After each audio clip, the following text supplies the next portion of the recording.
তো hey guys, দেখতে পাচ্ছেন আমার আইডির নাম চেঞ্জ করা, আর আমার আইডির নাম দাও ওবি গেমিং, আর আমার বায়োতে লেখা আইডি হ্যাক ডান, মিরাজ তুই মুড়ি খা। তো এখন আমি এই অবস্থায় আমার গিল্ডের প্লেয়ারে ইনভাইট দিব, দিয়ে ভয়েস চেঞ্জ করে বলবো যে মিরাজ ভাইয়ের আইডি হ্যাক করে নিছি। তারপর তার রিয়াকশন কেমন থাকে আপনারাও দেখেন একবার। তো এখন দেখি যে গিল্ডে কে কে অ্যাক্টিভ আছে। তো এখানে গিল্ড অপশনে ক্লিক করতে করতে দেখলাম যে সবাই গ্রুপে আছে, প্লেইং আছে। তো এখানে দেখছি নাইম অনলাইন আছে, আর আমি জানি যে নাইম আমার অনেক ভালোবাসে। তো দেখি নাইম রে ইনভাইট দেই। হ্যালো হ্যালো মিরাজ ভাই কেমন আছেন? আর আপনার আইডির নাম চেঞ্জ কেন? আমি মিরাজ না আমি মিরাজের আইডি হ্যাক করে নিছি। আর তুই এই গিল্ডে আসো, দাঁড়া তোর গিল্ড থেকে কিক দিব এক্ষুনি। ভাই মানে কি এসবগুলার?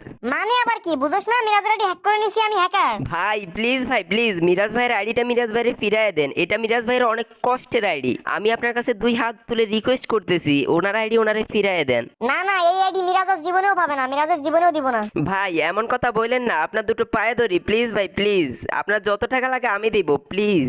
ভালোবাসা দেখছেন গাইস গিল্ডের প্লেয়ারের।